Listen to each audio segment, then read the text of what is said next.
Donc il y a le cas de ces civils, il y a le cas d'étudiants aussi qui sont déjà sur le sol russe, c'est ça? Oui, tout à fait. En fait, le premier Africain qui a été officiellement reconnu comme tué sur le front russo-ukrainien, c'était en septembre 2022 et c'était un étudiant zambien. En fait, à cette époque, au début de la guerre, les autorités russes ont essayé de recruter, ont recruté dans les milieux étrangers, dans les communautés étrangères qui vivaient en Russie, donc pour les Africains, des gens qui étaient étudiants, des gens qui travaillaient ou même des gens qui étaient en prison. En fait, ils ont progressivement épuisé ce pool de recrutement et c'est là qu'ils se sont tournés vers un recrutement à l'étranger directement. Il y a un certain nombre d'autres d'emplois qui disaient qu'ils seraient dans les services logistiques de l'armée, etc. Et en effet, c'était faux.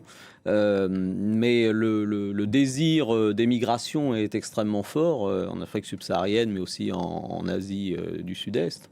Et donc c'est vraiment là-dessus que la Russie joue.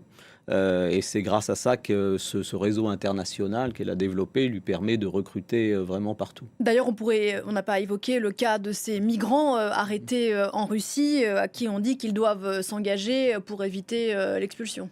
Oui, bien sûr, au début, il y avait tous les gens qui étaient en situation irrégulière, qui ont été les premiers à être pris dans les filets de Russes et à être envoyés, en effet, sur le front.